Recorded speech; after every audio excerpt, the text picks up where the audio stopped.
मुलांच्या टिफिनसाठी अतिशय झटपट आणि टेस्टी अशी रेसिपी आज मी तुम्हाला करून दाखवणार आहे। मुलांनासुद्धा टिफिनमध्ये रोज रोज नवीन नवीन पदार्थ आणि छान छान असे पदार्थ पाहिजे, अशीच एक रेसिपी आज मी तुम्हाला सांगणार आहे आणि खूप झटपट होणार आहे, कोणताही त्याला वेळ लागत नाही। चला पटकन रेसिपीला आता इथे आपण सुरुवात करू।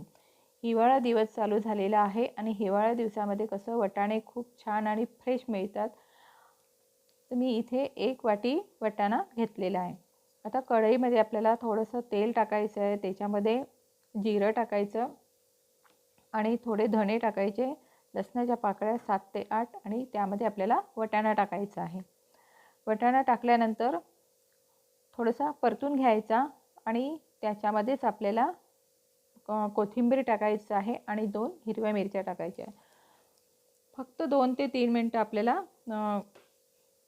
तेलामध्ये होऊ द्यायचं आहे। लगेच त्यामध्ये तिखट आणि हळद टाकायचं आणि सगळे मसाले आपले एकजीव करून घ्यायचे आणि थंड होऊ द्यायचं।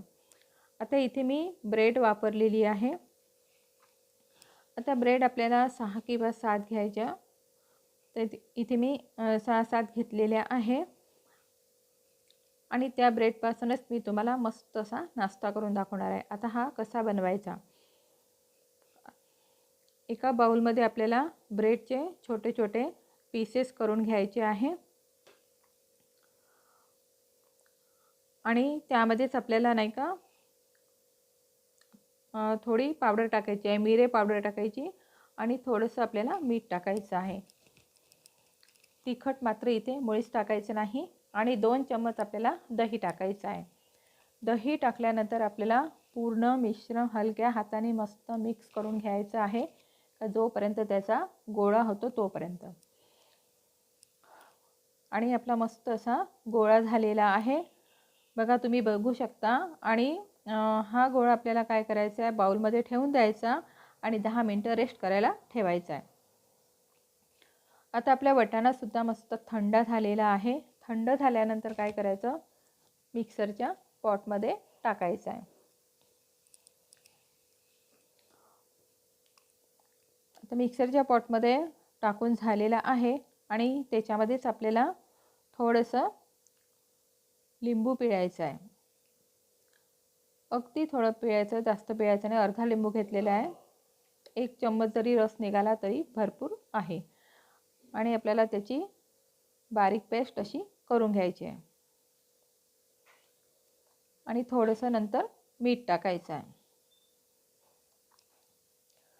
तर सगळे मसाले आपले मस्त एकजीव करून घ्यायचे। हे झालं आपलं स्टफिंग मसाला।